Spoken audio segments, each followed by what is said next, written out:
I'd ask from our fan base right now is a little bit of patience. Lies! So just be patient. Deception! I really just ask for people's patience in all of this. Every day, more lies.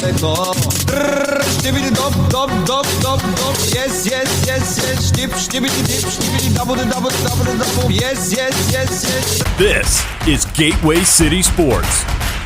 It's a trap!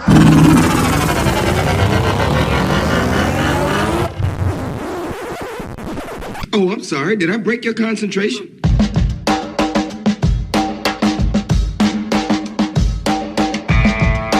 This is the Team of Rivals podcast. Everything you want to hear from the big sports to the big screen. He's all by himself, fires into the end zone. Caught! Touchdown! No! Vaughn into the windup and his first offering. Just a bit outside. He tried the corner this. Doesn't like you. I don't like you either. Time winding down. Michael for three. Yeah! Yes! She is gone! I don't believe what I just saw. Go crazy, folks! Go crazy! You believe in miracles? Yes!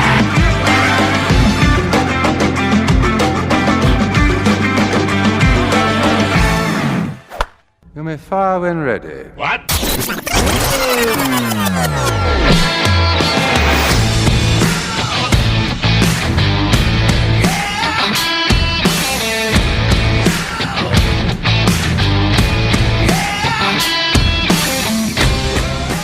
Good evening, Cubs and Cardinals fans. The Team of Rivals podcast, proud members of Gateway City Sports Network, where you can find great podcast and blog content.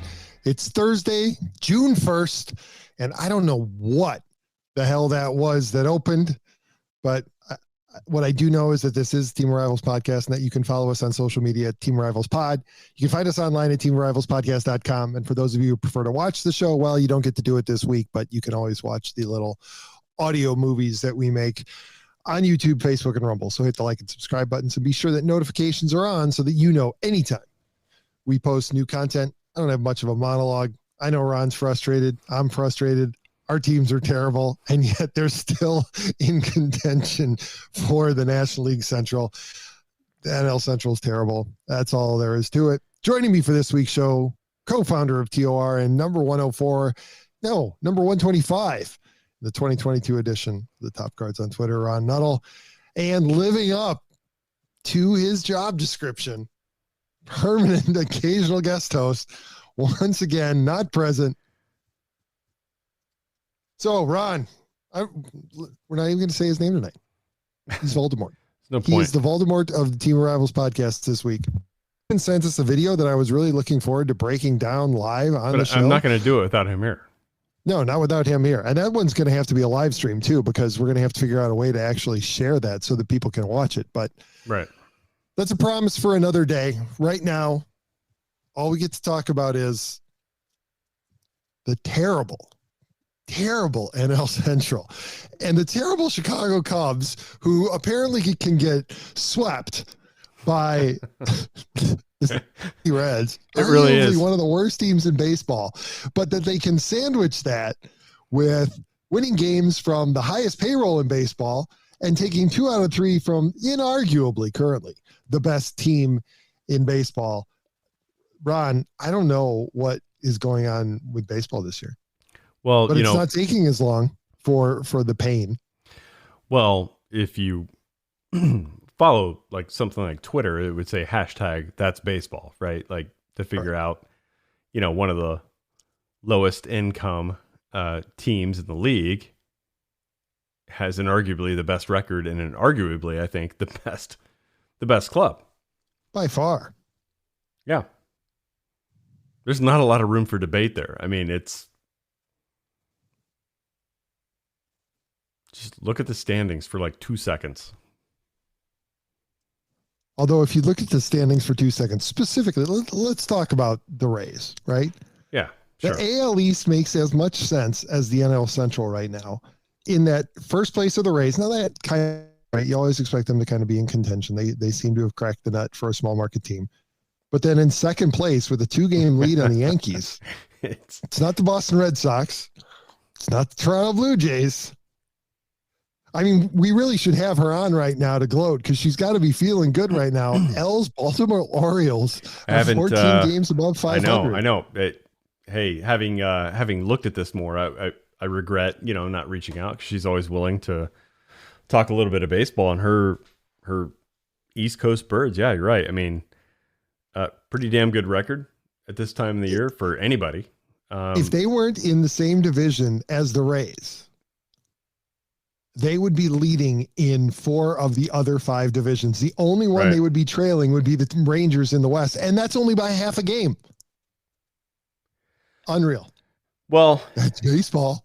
But hashtag that's baseball. Right. Exactly. But you know what? I mean, if you're that bad for that long, you've stockpiled a minor league system. If you have any ounce of competency in your system as far as developing or bringing up players, when you're that bad for that long, like, you have to eventually churn out a team that's competitive. And right? I mean, well, I don't know. The Pittsburgh Pirates and Cincinnati Reds would seem to argue against that, except that they're in second and third place in the Central right now. Well, I can't even look at the Central and be like, that's logical at this point. But if you take Baltimore, I mean, they've been at the top of those drafts for, it feels like a decade, if not more. And so eventually, even against your best efforts, you're going to turn out a good team. Right? And it looks like they have no choice but to field a competitive team this year, probably against their will. Well, I mean, eventually you have to compete, right? You can't. Well, at some point, your talent is going to overcome your best. You do have to compete, because we've seen what happens with organizations that refuse to compete, and they just resort to being a farm system for high revenue teams. And I think we're talking about the A's, right? Like, you can't. Well, and also when you've got these high quality players like these with the skill level that these guys have, they are not used to losing. They don't like to lose. And so their competitive instincts are going to take over. Yeah. I don't know. Except for the A's. Well, I mean, right. I mean, the Billy Bean baseball evidently has expired, right? I give it credit, though, man. That lasted a good 2 decades almost, right? I mean, that style of baseball where you go off analytics only, try to go cheap, try to be efficient with your dollars, which you can't really fault an owner for doing or for pressing, right? Not that it was his doing. It might have been the front office, but when you only have so many resources, you have to try to stretch your dollar that much more. And the A's have had to do that for so long that I think everything eventually caught up with them. Like, you can't, that model is not sustainable, like, decade over decade. Eventually, like, this thing catches up with you. You're going to have a fan base that knows that as soon as they fall in love with a player, that player's gone. That player's going to be gone. A player's going to be jettisoned away either via trade at some deadline or off season, or they're just going to sign away. Like, so how do you buy your 12-year-old Pete a jersey of a player if you're an Oakland fan, knowing that, shit, man, like a year or two tops, this player's going to be gone? It's a tough thing. How do you even raise your kid as an A's fan? When the team is that terrible and you can't, because if you were going to, right, let's personalize it to us, right? Let's say that for a couple of decades, the Cubs or Cardinals, and we should preface this, Pete, but we're a generation that I think that fans coming up in the 2000s and later, like, just, they can't quite connect with, like, they understand it on paper, but feeling it is much different. Yeah. And so imagine raising your boys Cardinals fans, right? But the Cardinals are terrible.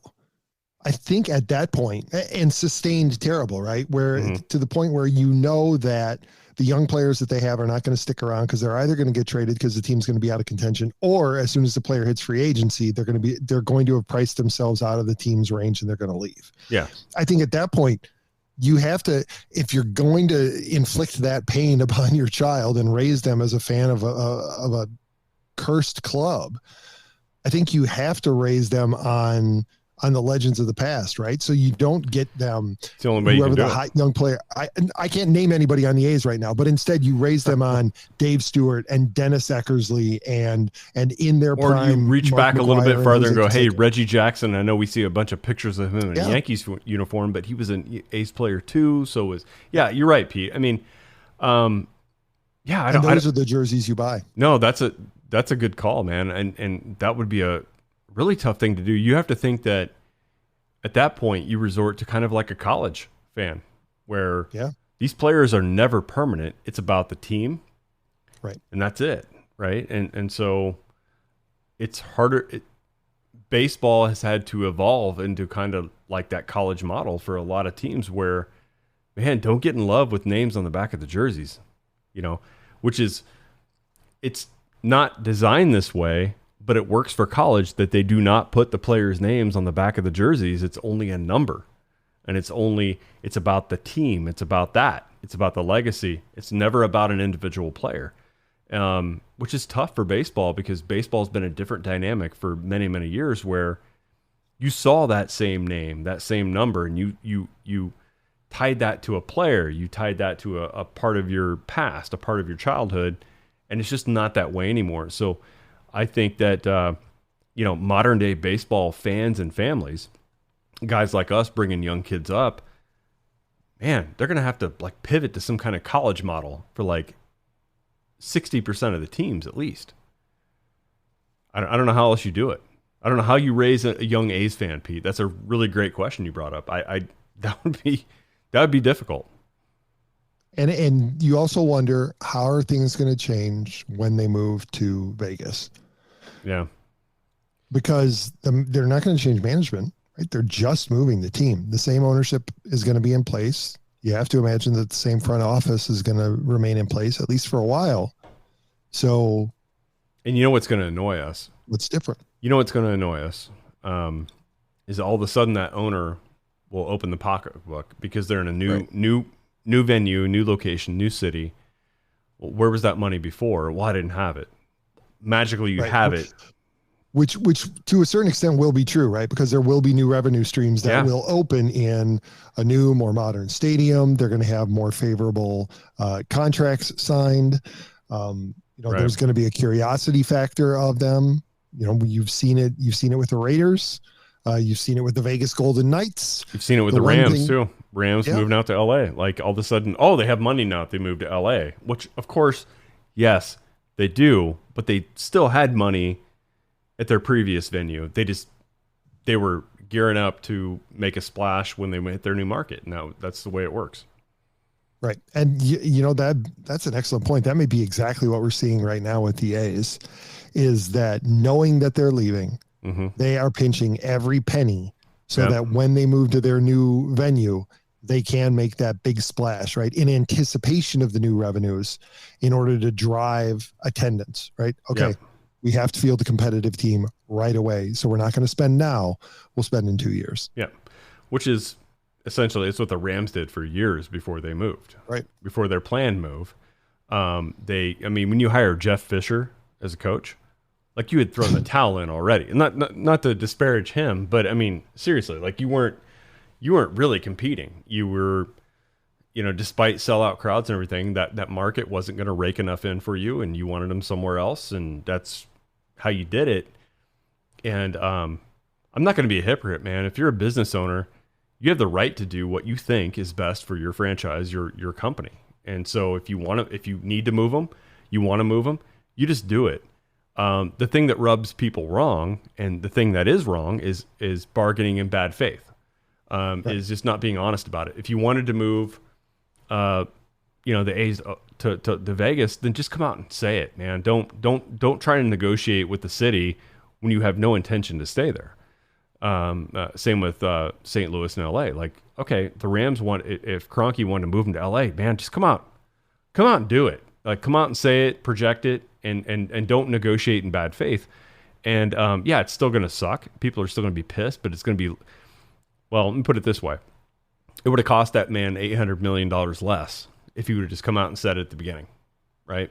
So anyway, yeah, I don't know how you raise a fan of some of these organizations. I really don't. But going back to your point you made earlier, yeah, Baltimore, second place in a traditionally tough AL East, which is always very, very competitive. The Rays just defy all logic. That's just smart. Is there any doubt that they have the smartest front office, the smartest system, the smartest development plan of any team? I don't think anybody can argue that ever. I mean, you can give Billy Beane a movie. I think Tampa Bay deserves a movie of how they've done this, defying all odds. I mean, honestly, it's been I think a much more major feat, Pete. And they've been in 2 World Series, 2008 and just one recently, where they made it despite like one of the bottom third payrolls, and they continue to do it, and they continue to stay relevant. They don't fade away, despite top 2 finishes in the AL East, which is really tough. They still continue to churn out talent, and they pick off talent in organizations, including the Cardinals, that they don't see coming. So. Yeah, wouldn't you love to be in those? You're right. It made for one of the most fascinating scenes in Moneyball when they were going through and assessing players, right? Who they were going to bring in. Wouldn't you love to see did it that different than dramatized in the Rays, in a Rays movie, right? Like, or to just be invited in and sit there for a day and hear them say, I know we can get a Rosarina from the Cardinals. Yeah. They've given up on him. They've improperly assessed him. Here's what he needs. Yeah. They see other organizations like the Cardinals, prime example, right? And I'm sure many people point at that one and go, "Oh, the Cardinals, look at them. We can see where they've placed their bets. They've placed their bets on guys like Tyler O'Neill and Harrison Bader. That's who they want. That's who they love. They're in love with them for some reason, and they're undervaluing these guys." Yeah, I would love to hear that conversation. Yep, and also we know that the Cardinals are very, and this is playing the ego, right? We know the Cardinals are very proud of their pitching development system. They've always been able to develop pitchers. So we think that we can get a guy who's undervalued for a pitcher who we think has maxed out or is not going to reach the potential that, we foresaw when we drafted him. So let's make this trade. And what's going to end up happening is we're going to end up getting more value out of it, right? Because Rosarina's been contributing to the Rays for now, what is it, 3-4 years? It's gone on since 2019. So yeah. When was his World Series surge? Was it 2020 or 2020? I don't remember, but they traded him away after the 2019 season. So it was 2020 and beyond. And meanwhile, Liberatore's contributions to the big league squad to this point and that's not to knock him. It's not to knock him. He still has his future, but to this point, by far, the Rays have won that trade. Oh, yeah, no doubt about it. And some of that has been the Cardinals organization too, like keeping him down in AAA this year. He's up now, but they said, hey, look, they bounced him around from the bullpen to the rotation, and it's typical thing they've been doing where, as much as people didn't like the La Russa era, I mean, that guy was like, no, he's a starter, lock him in there, or he's bullpen, lock him in there. There was no floating back and forth on this stuff. Not very often anyway. So it was like you do or die with a starting rotation or a bullpen. You don't float those guys back and forth. Zach Thompson, who started off in the Cardinals bullpen this year, was sent back down to stretch him out to start. Like, holy shit. Like, why wasn't he just there at the beginning of AAA? Like, don't even bring him up at the club to stretch him out as a starter. Like, I don't understand it. And people will point to, well, Steven Matz has collapsed as a free agent acquisition. Well, yeah, he has.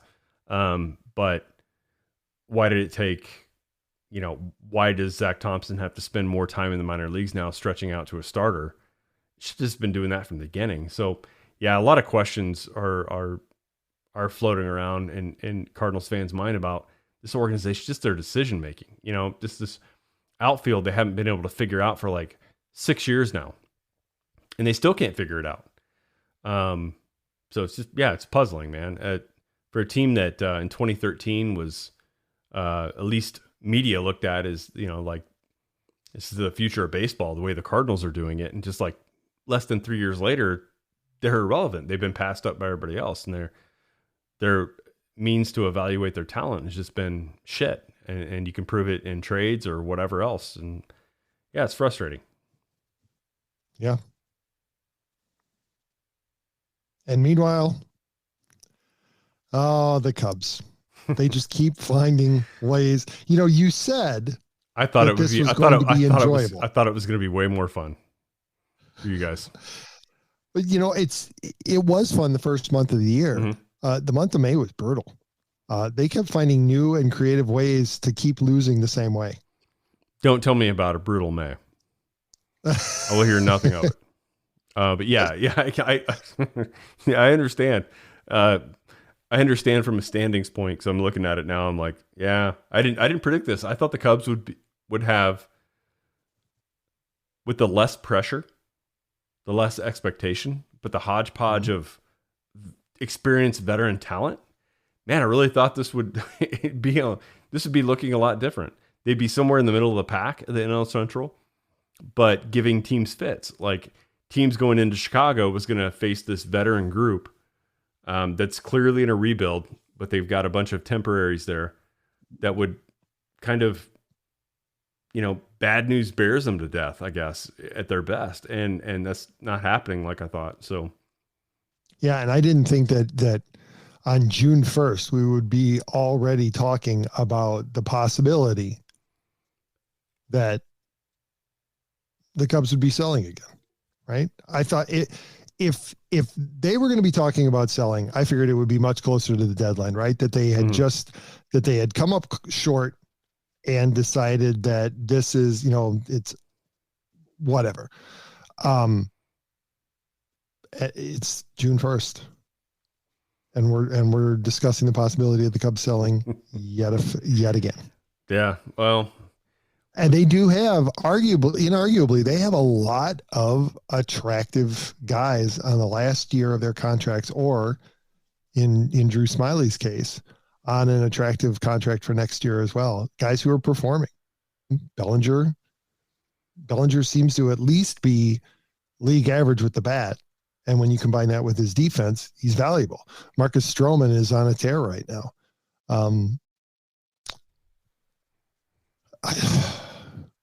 It's hard to think that could happen yet again, because then you start to wonder, well, when are we going to win? When are we going to compete? Because this was supposed to be the year that we started to turn the ship around. Or you could be stuck in limbo wondering if there is ever a ship that'll be acknowledged to turn around. Right. So you could be in that position too, which is, I would argue with you, that's equally not as fun. And so the Cardinals are in that position, Pete. Kind of what you're saying is, hey, look, I thought that we would have some young talent up at this point. We'd start to see light at the end of the tunnel. We've got a window of 2 or 3 years out where we can kind of see this happening. And so, we signed a bunch of pillow contracts for this year. We're going to dump them at the trade deadline. We expected that. And we'll watch the young people that have nothing to lose come up and flourish.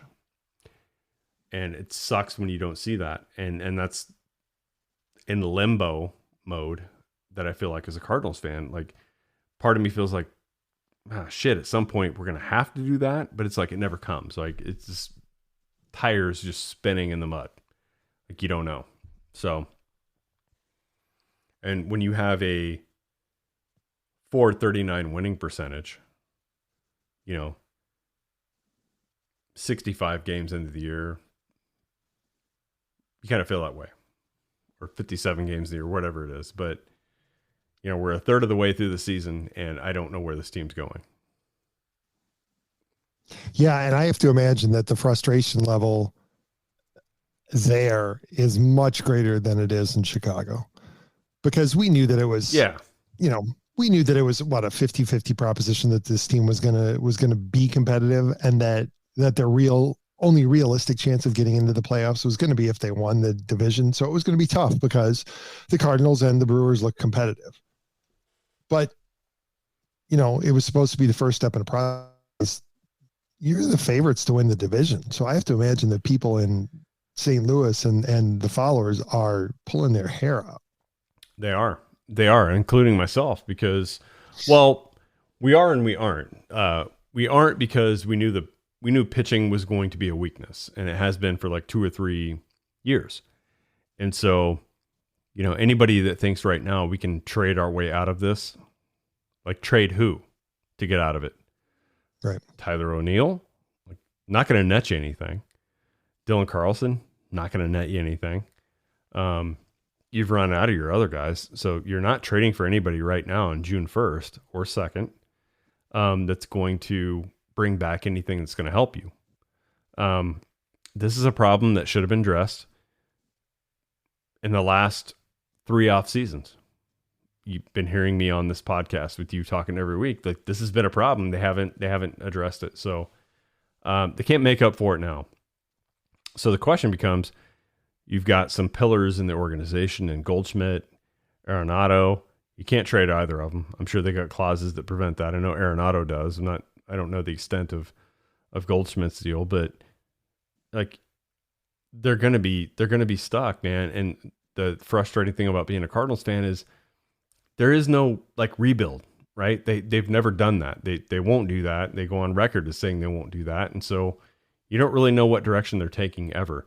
So you're kind of stuck in this mediocrity, right? That gets thrown a lot, but it kind of is what it is. I mean, they got a huge pitching question to address for next year. And, a lot of fans are already thinking about next year, because this year, like, realistically, like, even if you climb back into it and win the Central, which is still doable. I mean, they're only 4.5 games out. Right. Who are you going to get past? You're not going to get past the Braves. You're not going to get past the Dodgers, likely. Like in a real competitive series and they're firing on all cylinders, you've got no chance. So I'm just not really sure what direction they're headed. And so that's equally as frustrating,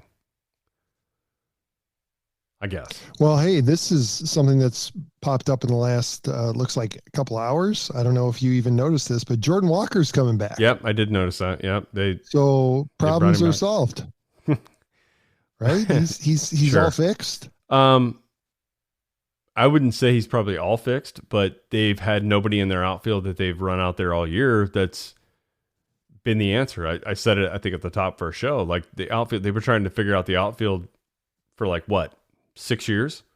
Can't do it. Place their bets on everybody that they've lost on. And yeah, I mean, he should have probably been in AAA the entire time. And yes, bring him up now. Fine. He cannot do any worse than what you have there now. They've got one of the worst performing outfields in baseball. So yes,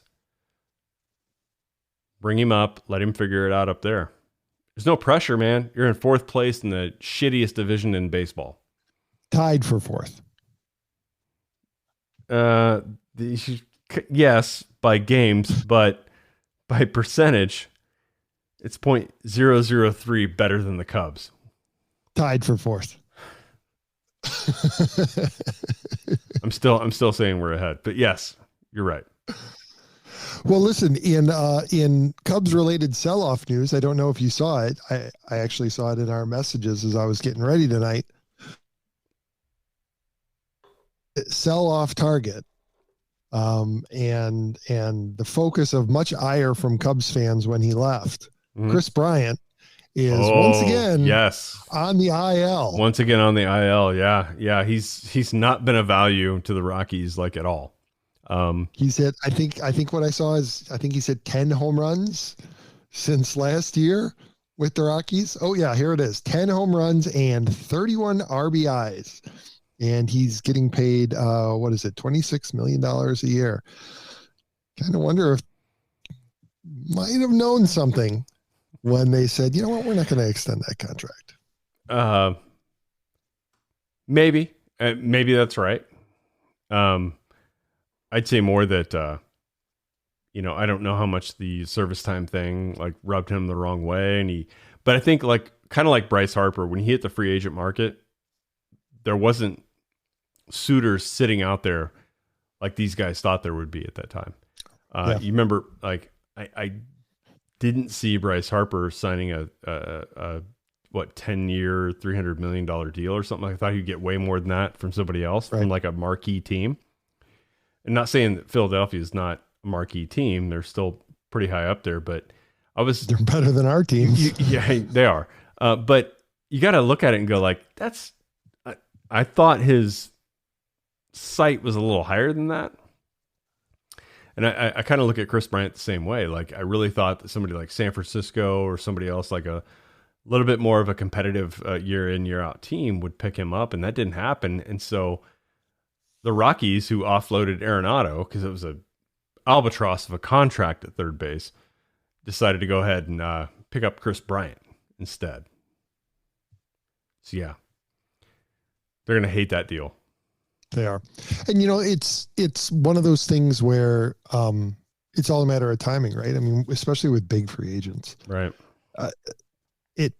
We can think, oh, yeah, they're going to get a huge deal because everybody's going to want them. But just depending on what other team advertise for their offseason, like Shohei Ohtani, he's hitting the market at the exact right time because there aren't going to be a whole lot of free agent pitchers, much less unicorns who are starting pitchers and some of the best sluggers in baseball. But he's absolutely hitting the market at the right time because the Dodgers stayed out of last year's offseason specifically to get him. Well, they let Trey Turner go. They did. Yeah, you're right. I mean, so can they project any more who they're going after this offseason? Right. They're totally going to go after him, and they should.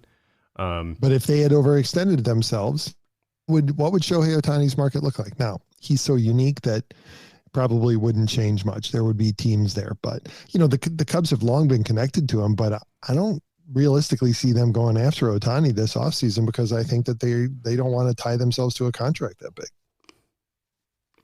So I see and them your timing has to be right. I see them doing that because just of the name that comes with it, right? All the prestige value that you would hear Boris talking about. And so, bringing that name to a second city, I would think is still within the Cubs' realm of possibility. So I'm not going to rule that out. You might, but I'm not.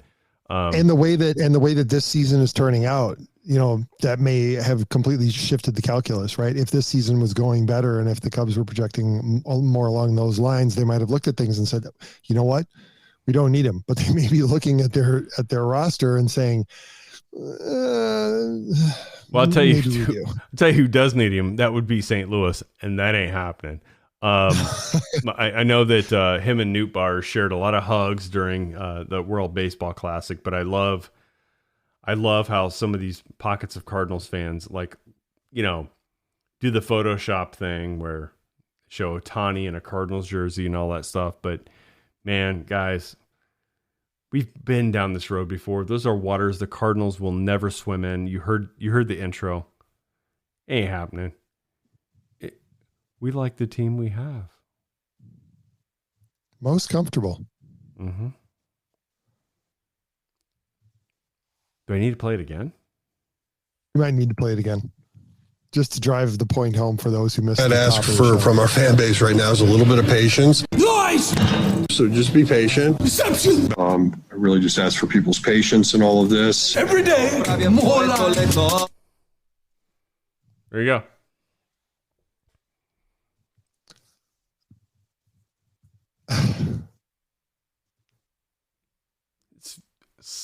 Year sucks, man. That's why I'm wearing my city jersey. If you want to pivot to another sport, go for it.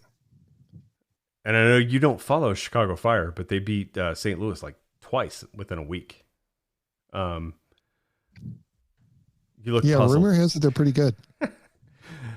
St. Louis City's 8-4-1 is an expansion team, and many announcers that do their games, and there's never been like the same one every time because it's like Apple TV and it's different, but. They refuse to call them expansion now. That they're a contender. They're second in the Shield standings. They played like one or two fewer games than others, but they're second or third, maybe fourth at this point midweek. But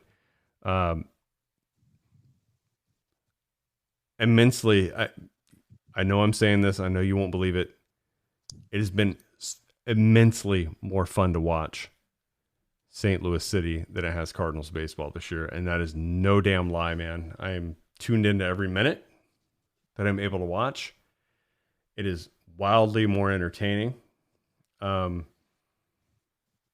am in a vortex of just fucking confusion about my life, about my person, about how I've grown up and everything. It's so Ron, confusing. would you say that you're in a glass case of emotion? I am just swirling. Like the way the Cardinals have run their organization, like I get how this soccer club has done things, right? They had a style of play they wanted to adopt, and they only brought people in that they thought would fit that style. I just do not see a major league club that's been operating forever with advanced metrics and analytics and all the tools available to them and all the history and everything else, and they can't fucking figure it out. They trade away guys that kick ass elsewhere and place bets on guys that just make me want to fall asleep. So, yeah, man, I think if anything else, Pete, you've looked at me and go, hey, why have you become a football fan? I haven't. The Cardinals have driven me to it.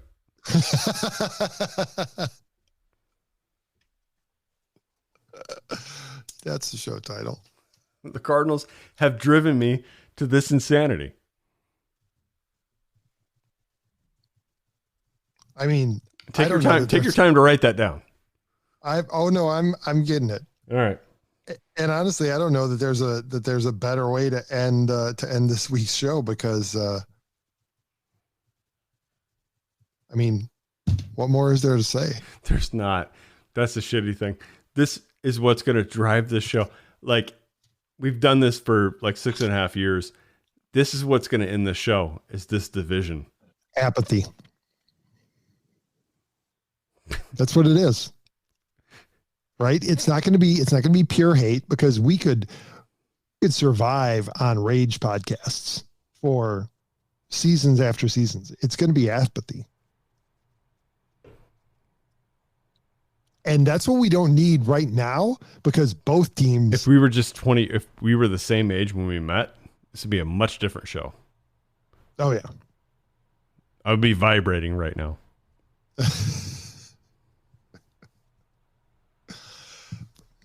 Ron, are we getting too old for this shit?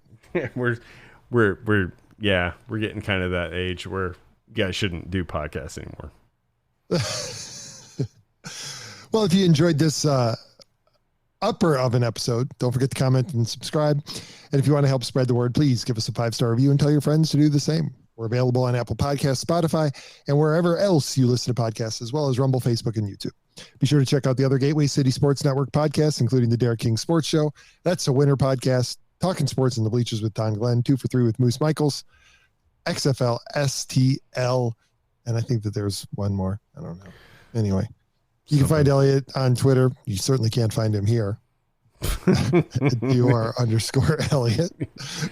And you can find Ron at whatever. Find me on YouTube or Twitter. Just search Ron Nuttall. I forgot the handle. Get in touch with us at the show at teamrivalspodcast.com or on any social media channel at Team Rivals Pod. That's it, sir. No show next week, or at least no show for me next week. I will be traveling. I would say I would do one anyway, but our co-host probably won't show up, so I probably won't be able to do one. So again, everybody, we'll see you in 2 weeks. Thanks for taking us out, Pete. We love you all so much. Well, fuck. Bye-bye, everyone.